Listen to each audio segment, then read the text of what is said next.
আসসালামু আলাইকুম ওয়ারাহমাতুল্লাহি ওয়াবারকাতু।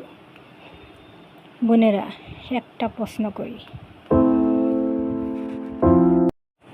যদি মোবাইলে সব শেখায় যথেষ্ট হতো, তাহলে আমরা কি কখনো স্কুলে যেতাম?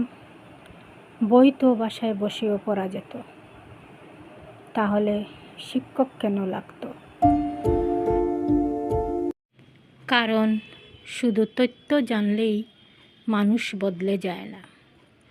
মানুষ বদলায় সৎসঙ্গ, আন্তরিক নসিহত, প্রশ্ন করার সুযোগ এবং একে অপরকে দেখে ভালো কাজ শেখার মাধ্যমে।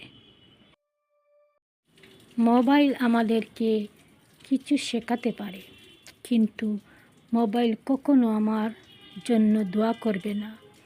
আমি কয়েকদিন না থাকলে মোবাইল জিজ্ঞেস করবে না, বোন কেমন আছেন? কিন্তু তালিমের বোনেরা করবে। তালিমে আমরা শুধু কথা শুনতে আসি না, আমরা একে অপরকে আল্লাহর কথা স্মরণ করিয়ে দিতে আসি।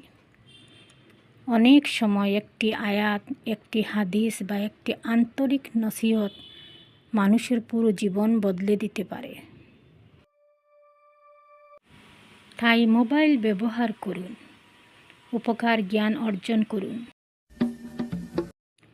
কিন্তু আল্লাহর জন্য বসা এই মজলিস থেকে নিজেকে বঞ্চিত করবেন না। কারণ এখানে শুধু জ্ঞান নয়, ভালোবাসা, দোয়া, উৎসাহ এবং আমলের পরিবেশও পাওয়া যায়। শেষে একটি প্রশ্ন রেখে যেতে চাই।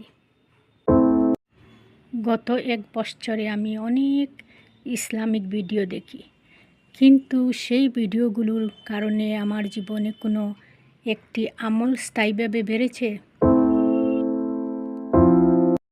আল্লাহ তাআলা আমাদের সবাইকে উপকারী ইলম, নেক সঙ্গ এবং সেই অনুযায়ী আমল করার তৌফিক দান করুন। আমিন।